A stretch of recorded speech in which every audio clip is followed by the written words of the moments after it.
Next we'll take the gear shift lever off. It's not really necessary to take this off in order to get the starter off.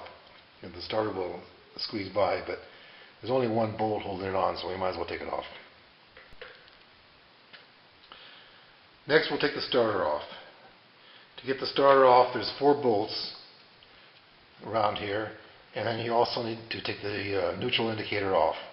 And the neutral indicator has an E-clip, which you'll take a little screwdriver and pry it off. You might want to hold your finger over it so it doesn't go flying across the room and get lost. And then the indicator itself is plastic, 30-year-old plastic, so you might want to be real careful when you pry that off that you don't ruin it. To remove the magneto rotor, you can start off by taking these 4 bolts off, and that'll remove the starter cage and the fan. Or you can take the starter cage, fan, and the magneto rotor off all as a unit. And to do that, you'll take off this center nut, and there's a washer behind it. You take that off. And to keep the engine from turning over, you may need to drop a screwdriver down here to brace up against the foot peg. Now we're ready to pull the magneto.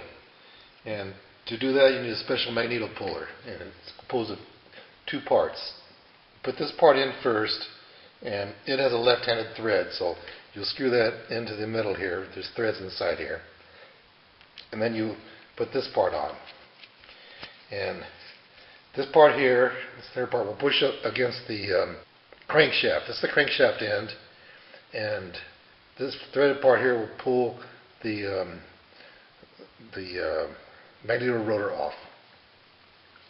Once you get the tool screwed in, you need to hold part of it, the big part, with one tool, and turn the other part with another tool. And as you tighten up, you'll feel it kind of pop. That's when it breaks loose, and then you can pull it off, and it'll give you a little bit of a tug because the rotor consists of some permanent magnets. Okay, that popped. I already loosened it up, obviously.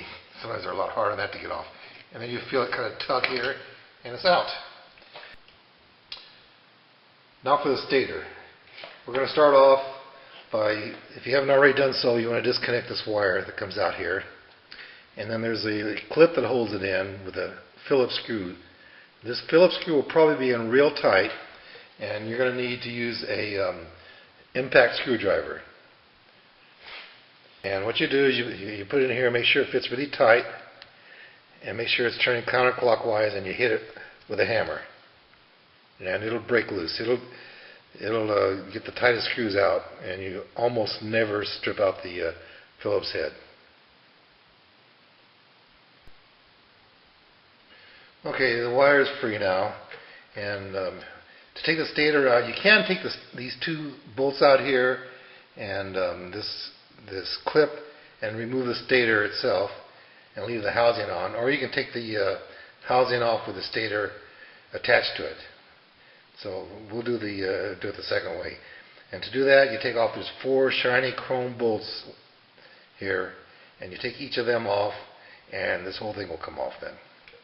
You want to make sure that you drain the oil, otherwise you're going to have a nice mess at this point.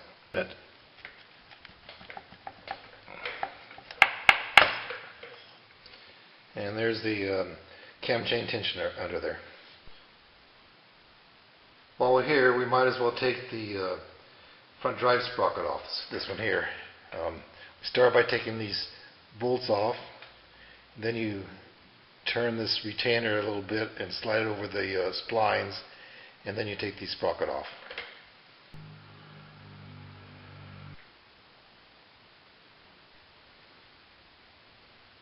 Well, that'll take care of the bottom end, the left side of the bottom end.